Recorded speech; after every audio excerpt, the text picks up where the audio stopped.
O Senado aprova projeto que prevê igualdade salarial entre homens e mulheres. Eu vou deixar vocês comentarem primeiro. Eu vou evitar o mansplaining.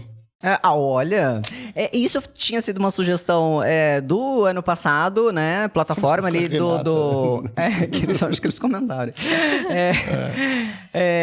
Tinha sido plataforma do candidato Lula, que ia apresentar esse projeto. Houve um levantamento mostrando, tem aí até informando nessa reportagem mesmo, que as mulheres ganham atualmente ainda cerca de 20% menos do que os homens do Brasil.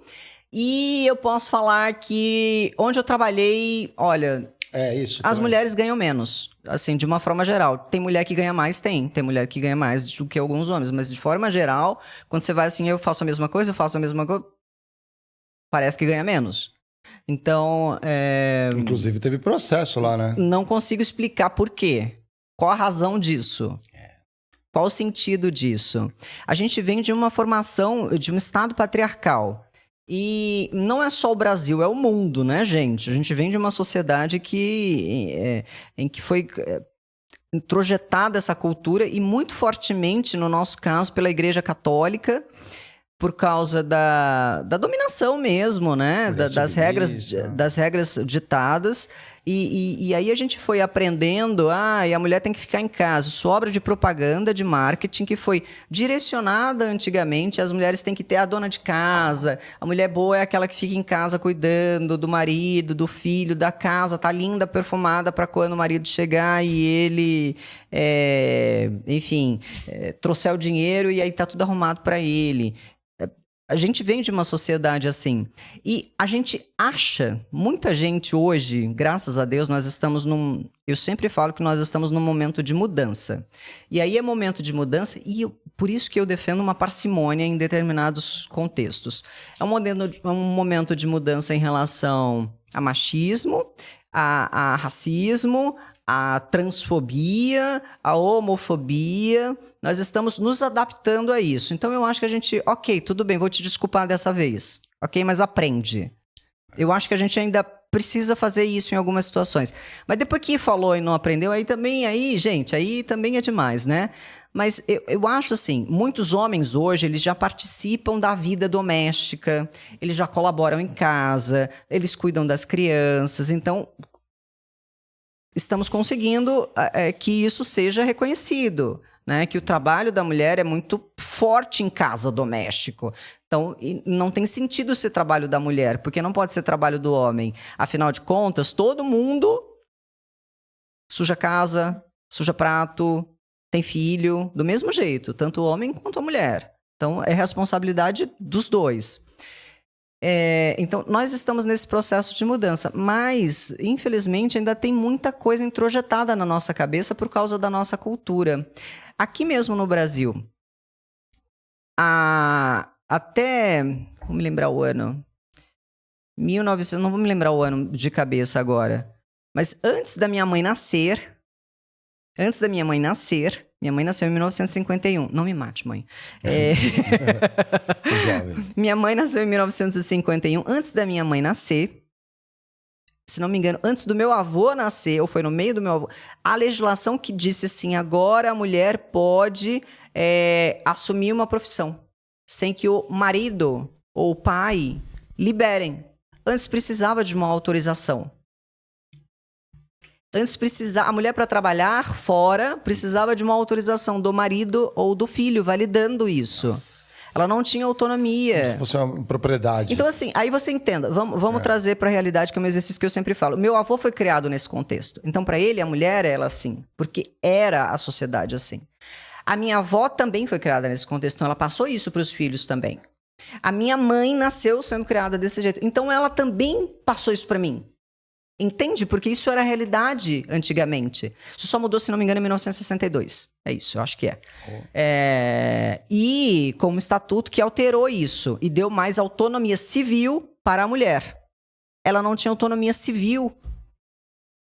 Então, assim, nós temos um contexto, nós estamos em processo de mudança, porque eu aprendi essas coisas também. E eu falo, eu era machista até um dia desse. E eu ensinei isso pro meu filho. Olha só que absurdo. E eu peço desculpas a ele e ensino a ele toda vez o novo, mas meu filho tem 24 anos. Eu tenho um filho de 24 anos, tamanho da Giovana aqui. Meu Deus do céu, você teve um filho adolescente, gente. E aí, mas eu passei isso para ele. Veja, então, eu tive que me exercitar para que a minha cabeça mudasse em relação a isso. Então, só a minha geração, a partir da minha geração é que você começa a ter um exercício mesmo mental e intencional disso.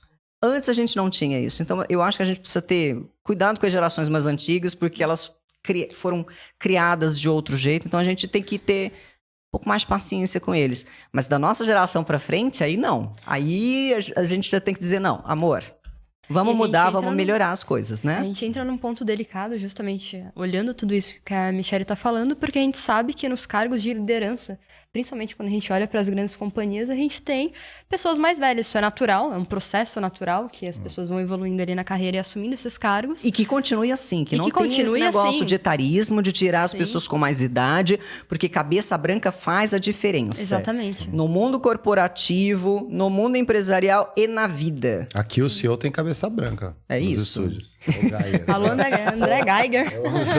Não, mas ele é jovem, ele é mais novo que eu até. Você ia falar, Gil? Só completando isso é que realmente a gente fica até mais difícil da gente mudar essa estrutura. Porque se a gente olha esse cargo, essas pessoas nesses cargos de liderança que, como a Michelle falou, é natural e é super bem-vindo, elas de fato têm que estar ali, mas é difícil a gente ter essa cabeça realmente entendendo que faz sentido, né? A gente ter mulheres ali no mercado de trabalho, em cargos de liderança, por exemplo. É por isso que a gente tem que alfinetar, falar, ei, tá errado, viu? Você tem que aprender, não é assim. Concordo. E a diferença salarial, aí hoje teve, a gente voltando para a notícia, hoje então teve uma votação, o projeto foi aprovado de forma simbólica lá no Senado Federal, na esteira da aprovação da MP, lá da reorganização do Ministério. Sim.